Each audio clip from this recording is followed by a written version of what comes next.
With our short but extraordinary existence on this planet so far, humanity has experienced and written an incredible history. We have cataloged these events to the best of our knowledge and do all that we can to learn about past events and actions. But that can be fairly difficult to do given limited information and details. But what if there was a device that allowed you to look into the past and to photograph and witness the events as if you were the director of what was taking place? This is the story of one such device that's been rumored to exist that can do just that. So join us here on Mystery Archives as we dive into the strange but interesting story of the Chronovisor. But before we do, don't forget to like, share, and subscribe to help us out. And now, let us begin.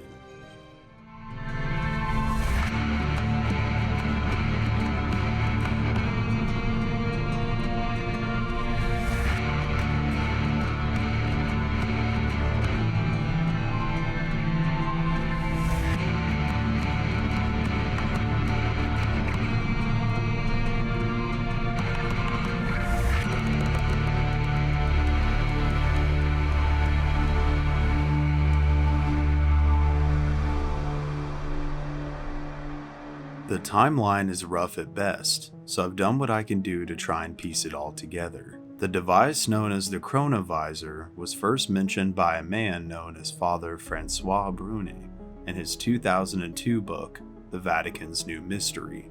Claimed to have been originally built by Pellegrino Ernetti, an Italian priest and scientist during World War II. Ernetti and Bruni first met when crossing the Venice Canal in the 1970s. Both being foreign language experts and biblical scholars, they got into discussions over their biblical interpretations. It was out of these discussions that day that Bruni first heard of the device that would become known as the Chronovisor. The device was said to be a large wooden cabinet fitted with cathode ray tubes and having many levers and buttons, sort of like a TV, but one that was capable of functional time viewing, being able to see both the past and future events. It worked by receiving and decoding electromagnetic radiation left behind. This produced both a rough visual and audio replica of said events. And the story goes that the device was constructed and demonstrated by Ernetti in conjunction with a team of scientists, the likes which included Enrico Fermi, the creator of the world's first nuclear reactor, and Wernher von Braun, the famous rocket scientist, among others. Although more details of this encounter aren't available, he then said the project was soon shut down by Pope Pius XII towards the end of World War II, due to the device's power being more than what any man could handle, and that the device's potential to create a dictatorship, the likes the world has never seen before, was just too great of a risk. It was then taken and hidden away within the walls of the Vatican.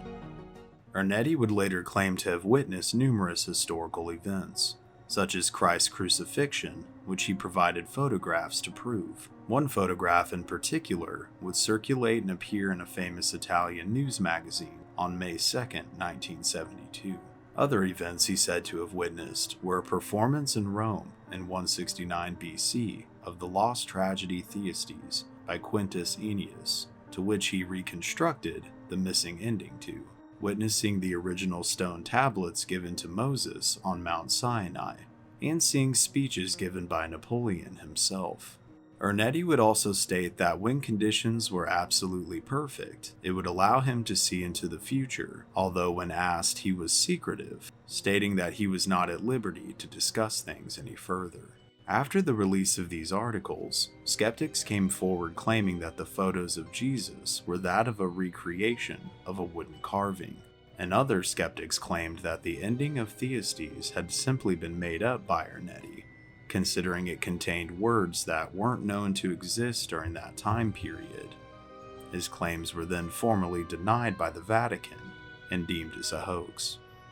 After this, not much was heard about the Chronovisor, until 1988, when the Vatican issued a strange warning stating that anyone using an instrument with such characteristics would be excommunicated. This is fairly odd considering such a machine didn't exist, or so they said.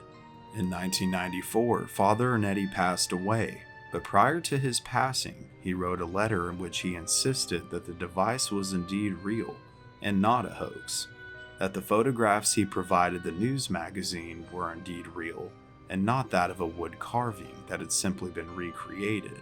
He then further elaborated that Pope Pius XII had the device locked away within the Vatican catacombs, away from the public.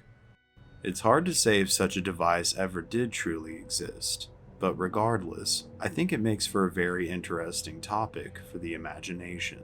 But what do you think? Make sure to let me know down in the comments below. Don't forget to subscribe for new mysteries every single Sunday. And this has been Cody here at Mystery Archives. Remember to question everything, and we will see you next time.